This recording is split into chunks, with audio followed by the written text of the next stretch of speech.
About 3 months ago, I was emailed by an angry non-Catholic wanting to debate me on the Catholic Church's teaching on the Eucharist.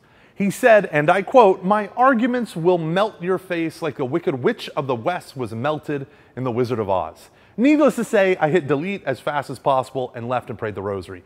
It was crazy, but it got me thinking. I need to study the Church's teaching on transubstantiation and the biblical narratives of the Last Supper and the institution of the Eucharist. I need to do that for my own edification and faith. One of the things that I discovered is that Matthew, Mark, and Luke all mention what we call the institutional narratives of Jesus in the Eucharist. And 1 Corinthians mentions it, St. Paul talking about it. I hand on to you what was handed on to me.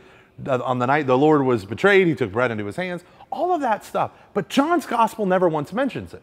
And as we're journeying through Mark's gospel, it's important to note, John's gospel doesn't have this institution narrative because he goes through John chapter 6 in mass about the true presence of Jesus. He doesn't have one place where Jesus says, "This is my body," but he does say, "For my flesh is true food and my blood is true drink. And if anyone eats my flesh and drinks my blood, he will abide in me and I in him." It's pretty epic language.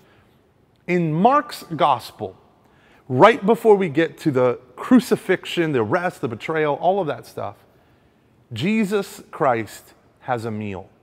The central meal of the Old Testament covenant between God and Israel, given at Egypt, right before his people were delivered. Jesus Christ takes bread into his hands, takes, blesses, breaks, and gives. There's a quote from Catholic theologian Hans Urs von Balthasar who says, "Christ took you so that he could bless you, and Christ broke you so that he could give you." When we look at the narrative of the crucifixion, we find the great words of the prophet Isaiah in chapter 53, 500 years before the death of Jesus, where it said that God's servant, by his wounds we will be healed. And so we see that by Jesus' brokenness, we will receive immeasurable riches. And so, brothers and sisters, as we follow the path of the Master through Mark's gospel, when we encounter Jesus Christ instituting the Eucharist right before his death, we see something beautiful unfold. That the cross of Jesus Christ is made present, his sacrifice is made present for you and for me. The gift of himself to the Father, offered once for all, is made present at the breaking of the bread at every Mass.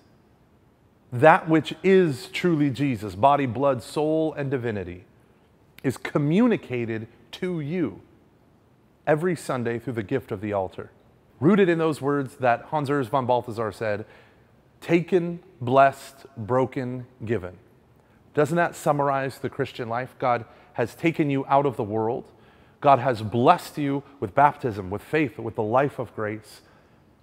And through your brokenness, God can bring healing and restoration to those around you.